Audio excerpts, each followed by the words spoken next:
Hello friends, welcome to NGO advisory services. आइए हम आज डिस्कस करते हैं कि एफसीआरए प्रायर परमिशन के बारे में। ये एफसीआरए प्रायर परमिशन होता क्या है, इसमें किस तरह के एनजीओ को एलिजिबिलिटी मिलती है, इसमें डॉक्यूमेंट्स क्या क्या लगता है और इसके टर्म्स एंड कंडीशंस क्या है। सबसे पहले समझेंगे कि जो एफसीआरए प्रायर परमिशन है वो वैसे एनजीओ के लिए जो लेस देन 3 इयर्स ओल्ड है। दूसरी बात, उस एनजीओ को कोई भी डोनेशन देने के लिए तैयार हो, यानी डोनर रेडी हो और उसके पास रिटन में कम्युनिकेशन हो। तो जिस संस्था के पास एफसीआरए सर्टिफिकेट नहीं है लेकिन किसी भी पर्सन जो फॉरेन डोनेशन है, तो फॉरेन डोनर ने उनके साथ एग्रीमेंट किया है कि हम आपको एक स्पेसिफिक अमाउंट का डोनेशन देंगे और जब हम वो डोनेशन देते हैं तो जितने अमाउंट का डोनेशन देंगे हम उसको एक रिटन एग्रीमेंट के रूप में करेंगे और वो रिटन होना चाहिए। तो उस केस में हमें एक परमिशन की ज़रूरत पड़ती है। अगर हमें एफसीआरए फंड लेने के लिए परमिशन मिल जाए तो जो परमिशन मिलता है उसी को हम एफसीआरए प्रायर परमिशन बोलते हैं। वो प्रायर परमिशन मिलने के बाद जो हमारा स्पेसिफिक अमाउंट है, जितने अमाउंट की अप्रूवल मिलेगा उतने अमाउंट हम उस फॉरेन डोनर से रिसीव कर सकते हैं। तो सब हमें देखना पड़ेगा कि इसमें डॉक्यूमेंट्स क्या क्या रिक्वायर्ड है। अगर कोई भी एनजीओ जो एफसीआरए प्रायर परमिशन में जाना चाहते हैं और एफसीआरए प्रायर परमिशन में जाने के वक्त में उसके पास कहीं से भी फॉरेन डोनर रेडी नहीं है, तो फिर उनको एफसीआरए परमिशन के लिए नहीं जाना चाहिए। क्योंकि अगर आपके पास स्पेसिफिक डोनेशन के लिए कोई डोनर नहीं है तो उस केस में एफसीआरए प्रायर परमिशन अप्लीकेबल नहीं है। ये यहाँ पे प्रश्न उठता है कि जितने भी संस्था है जो 3 इयर्स ओल्ड है या नहीं है। सपोज कीजिए कि किसी भी संस्था का अगर 1 इयर्स ओल्ड है, अगर वो नॉर्मल एफसीआरए के लिए जाता है तो एलिजिबल नहीं है। लेकिन अगर उनको किसी भी तरह का डोनेशन मिलता है और कोई डोनर रेडी होता है कि हमें स्पेसिफिक अमाउंट स्पेसिफिक वर्क के लिए डोनेशन देंगे, तो सबसे पहले उस संस्था को एफसीआरए प्रायर परमिशन में जाना चाहिए। क्योंकि अगर बिना परमिशन हम उस पैसे को रिसीव नहीं कर सकते हैं और वो एक इलीगल होगा। तो सबसे पहले हमें एफसीआरए का प्रायर परमिशन में वैसी संस्था को जाना चाहिए जिसके पास डोनर कंफर्म है।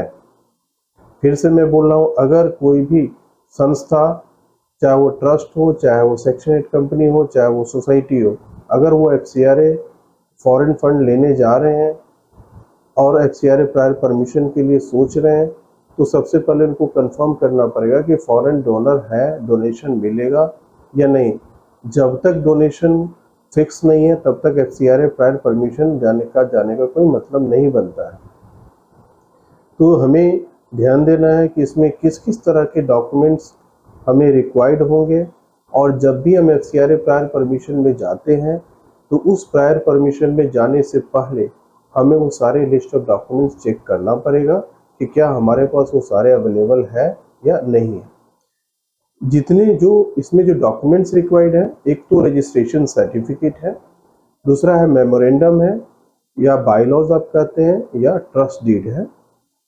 इसके अलावा जो की मेंबर्स फंक्शनरी है उनके Aadhaar card, PAN card, mail ID, mobile number, occupation, ये सब डिटेल चाहिए। इसके अलावा हमें एक कमिटमेंट लेटर चाहिए। कमिटमेंट लेटर जो डोनर ऑर्गेनाइजेशन से वहाँ से, तो ये कमिटमेंट लेटर आपके पास होना चाहिए जो डोनर डोनेशन देगा उनके साइड से।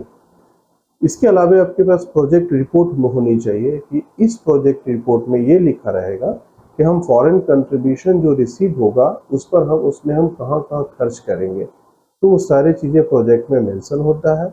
इसके अलावा आपको एक एफिडेविट देना होता है जो मेन की फंक्शनरी है उस संस्था का। इसके अलावा जो संस्था का सील है वो चाहिए, और एक संस्था का जो ऑथराइज पर्सन है उसका एक सिग्नेचर सैंपल चाहिए। तो ये सारे जो डॉक्यूमेंट्स रिक्वायर्ड है उन संस्थाओं के लिए जो एफसीआरए का प्रायर परमिशन के लिए जाना चाहते हैं।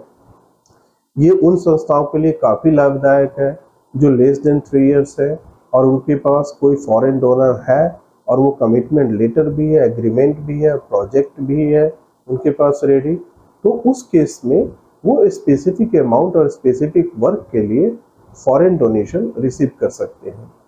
तो हमें महत्वपूर्ण यहाँ पर जो पॉइंट है वो ध्यान देना है कि वो चाहे ट्रस्ट के रूप में हो, चाहे वो सोसाइटी के रूप में हो, चाहे वो सेक्शन 8 के रूप में हो, अगर उनके पास स्पेसिफिक अमाउंट ऑफ डोनेशन है और डोनर रेडी है कमिटमेंट लेटर एग्रीमेंट के साथ, और आपके पास प्रोजेक्ट रिपोर्ट है कि फॉरेन डोनेशन कंट्रीब्यूशन जब आप रिसीव करेंगे तो उस पैसे का कहाँ पे आप एक्सपेंस करेंगे, यानी उसका कहाँ कहाँ हम खर्च करेंगे, सारे का ब्यौरा उसमें लिखा होता है।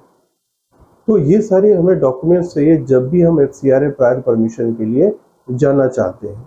अगर हमारे पास स्पेसिफिक डोनर नहीं है, अगर हमारे पास कमिटमेंट लेटर नहीं है, एग्रीमेंट नहीं है, प्रोजेक्ट रिपोर्ट नहीं है, तो हम तब तक हमें FCRA प्रायर परमिशन के लिए नहीं जाना चाहिए जब तक ये सारे डॉक्यूमेंट्स हमारे पास अवेलेबल ना हो।